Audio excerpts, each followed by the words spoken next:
This is Andi Purewal for ID Boxing. We're in Sheffield and I'm joined by Stefy. Stefy, firstly, how are you? I'm very good, are you? I'm good, man, I'm good. I'm liking the Stone Island number. Yes, nice and smart in it. Bit of Stony in Sheffield, it's what goes down here with football hooligans. But yeah, I'm looking forward to Saturday night. Cracking main event. It's great that Eddie's back in here, and now potentially we've got Dalton, who could be a real TV star and take the reins from Kel and regular shows over here, and obviously Terri as chief support would make great sense. So looking forward to it. I know Sam, I know Dalton. I think it's a great fight, great local derby, and it's got all the ingredients to be a good night. You mentioned obviously Dalton kind of taking the reins from Cal Brookers, trying to become the main boxer from Sheffield. He kind of seems to have it all. He can box, he's a good talker, he stays within himself, he doesn't kind of start shouting from the rooftops. How special of a talent, though, from what you've seen, Stefy, is Dalton? Dalton's very special. I mean, if you look back over social media, I've always gave him the respect he deserves, and obviously I know him well. We fought him with Lee. We always know we're up against it with Lee. And Dalton's, for me, I don't think he's going to be a prospect after this weekend, but he's got potential to be a superstar. I mean, Sam, he's in a fight with Sam this weekend. Sam can punch, and it's going to be interesting, but he's got all the ingredients, like you say. He speaks well, he's well followed, he's got great support this weekend, but he's a nice kid. He don't come with any arrogance, he don't come with what he is and ain't going to do. He's that kind of different, but that Ricky Hatton-esque, where I think everybody will like him. He could come into the pub, have a game of pool with you, he'll chat to anyone. He's very approachable, and I think that's a big thing in modern day boxing. You mentioned Sam and the kind of asset that he poses, his power, and he can punch. What do we expect to see on Saturday night between Sam and Dalton in that headline event? I think Sam's got to get in and rough him up. I think he's got to be strong. He's got to try and unsettle Dalton early, because he'll not get no respect from Dalton, and Dalton's so schooled at world level in amateurs. He spars world class. He has world class sparring himself. But for Sam to have success, he's got to unsettle him early. He's got to show that he's there, and he's got to unsettle him, which won't be easy. It'll be an hard task, but he's capable. He's strong. I know Sam. I've seen him spar. I've known him. He's boxed on my shows. Ryan's my best friend. They'll know what they've got to do. They'll know they've got to get in and get on him. Moving away from this card, I just want to get your thoughts on kind of your own stable. Start off with Jason Cunningham. Obviously, I was there on the night when he suffered that stoppage defeat as Alani Tete. Stefy, firstly, how is Jason since then? Jason's good. It's been an hard few weeks. He had to go to hospital after the fight with concussion, but he's back. He's back now himself, in good spirits, and it's like he's almost eager, wanting to get back in now. He had the best year of his life. Contracts, winning at the highest level, and then taken away from him. But you've got to give Jason his credit. Nobody's calling out Zalani Tete. This opportunity to come, and Jason's attitude was, I can. If I win this, I'm world level, and he wanted to test himself. So it was hard on the night, but it was hard pillar to. What's they saying? It was hard to swallow, bless him, because when you love somebody as much as Jason, but he's back, mate. He's back in the gym. There's some great fights at domestic level. It's one of the healthiest divisions in British boxing. So there's big nights ahead for him still at domestic level, and see where we progress from there. There are some great potential fights, and obviously Frank Warren actually holds a lot of those guys. Have you spoken to them about the plan? Does Frank just want to kind of see the domestic guys all meet up, or does he want us to take Jason down a different route? We haven't talked to another plan. I think what I want to do and what Jason wants to do, we just want to, after that kind of defeat, he needs a fight back, and then we'll push on. And Jason's words are, I'll fight anyone at domestic, just in Frank's, when I said domestic level, because Jay is European level domestic level. What I mean by that is Frank's got the best of the crop in them European ratings at super bantams, and Jason's willing to fight anyone. And me personally, I think the Brad Foster rematch would be fantastic. Great fight first. It's got all the spice now how it's ended up. People found it controversial. We thought we won, and I think that would make a great fight down the line. So yeah, there's loads. Baluta, who's and then you've got the young lad, fighting. So there's loads, and Jason still wants to prove that he's number one, and these are the fights he's got to be in to prove that. Moving away from that, I'm going to get your thoughts on Maxi Hughes. Now, obviously, there was a lot of talk about the kid Galahad fight. People were expecting some form of an announcement soon. And Eddie's done a few interviews today to say that another name has thrown a spanner into the works. You can't write this game. It's been unreal. So we were in talks with for the Garcia fight just before a couple of months ago, and that were going back and forth. They were low balling with money. Eddie knows that there's a lot more on the table there from the zone. It was a disrespectful offer. We've been knocked. You've knocked this fight back. You're not that fight. And it won't life change. You no better than what negotiations for other fights for Maxi. So it was a low balling offer. But since then we've been in talks back and forth with Maxi versus Kid Galahad, which I think is a great fight. We have agreed terms for that fight. Nothing signed, no contracts been exchanged, and then last night out the blue, crazily, we've had another offer for Garcia, and you can't write this. So Max has probably had craziest 24 hours that he's ever had. Last night at 12 o'clock, I'm getting voice notes off the lad, what this, what that, because obviously his heart was set on this Garcia opportunity. The question is still out for Garcia: how good is he? And Maxi believes he can win, and he's got a big following, and that could be a life-changing opportunity for Maxi financially. So obviously we don't know what's happening at the minute, so I'm confused. I'm like, what's happening? So we've gone from agreeing terms for this fight to an offer to Ryan Garcia.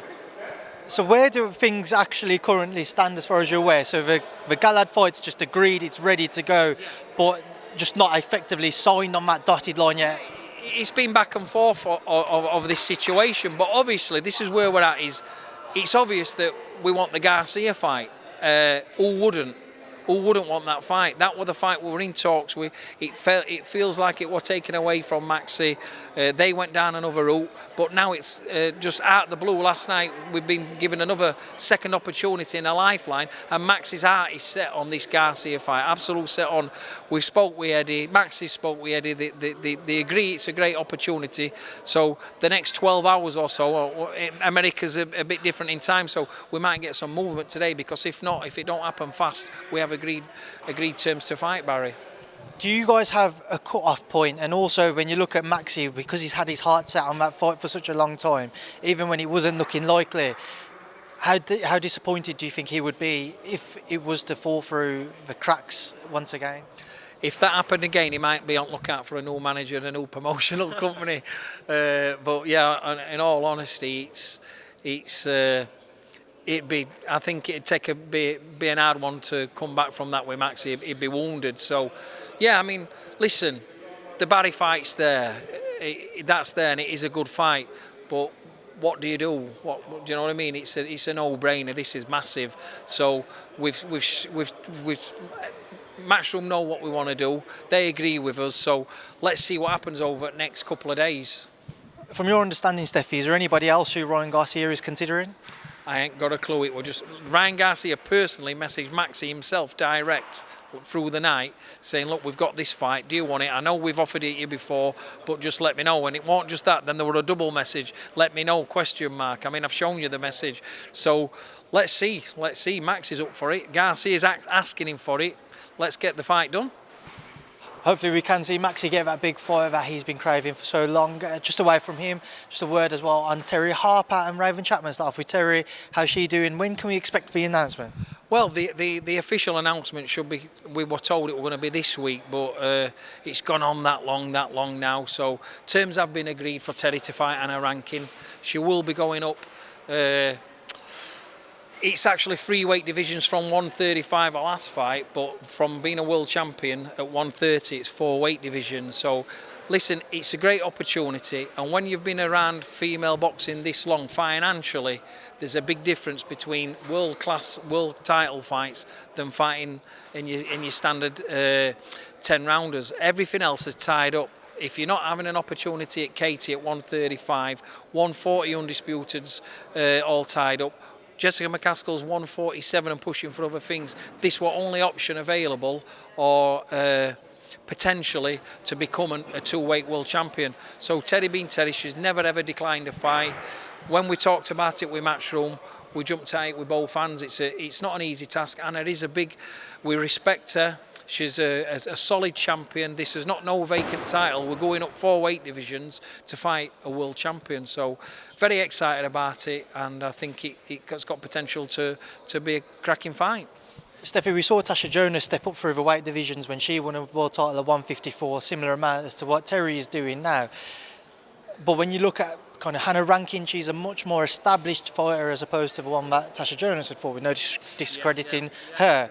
But what makes you so convinced that Terri can be successful moving up so many weights against Hannah? Because, like, we're in a weight-making sport, and all Terri has ever done is made a weight. She's very athletic. The size of Terri walks around at, with no training, Terri will walk around at 156 pounds. She would walk around at that. So it's quite phenomenal that for these last few years we've been making 130, but that's all she's known. So, but now it's like that weight division is no longer there. Impossible. Made her ill. Don't need to go into that. Moving forward, like now she can. It's like Terry's the one that's big, making the lower weights, and there won't be any. Terri will be getting in that ring looking as big as Anna will. Don't worry about that. But the fact is, she's that professionalism. She's that meticulous with diets when it comes to training camps. She can get her body down to make them lower weights, and we won't do them without the advice of professional advice such as sports science and things helping us with all that kind of stuff. So. It's the fact that she's been big and making the lower weight divisions. There'll not be that much. She's 5'9" in height, and you'll see on the night that there'll not be much in him. Terry's healthy at minute and training hard and walking around at 152 already.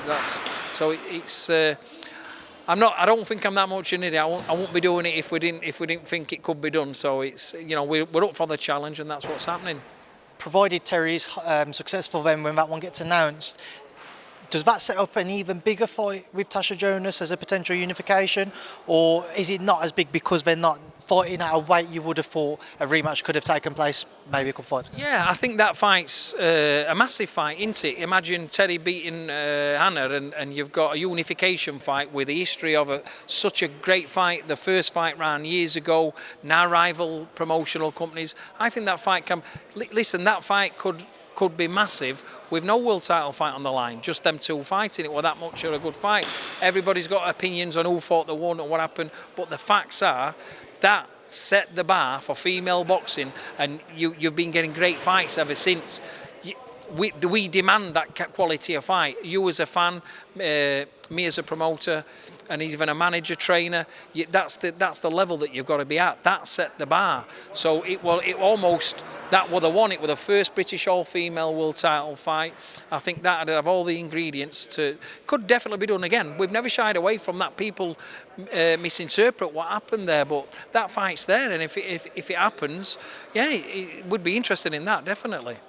And also just a word on Raven Chapman. How is Raven doing? Raven's doing great. We've should have some news this week on a big event that she's scheduled to box on, and we're working very hard for her to be in a championship fight. So that's very exciting. I'm pleased for Raven. So we're just itching around now, but she'll be also out in September, hopefully in a championship fight.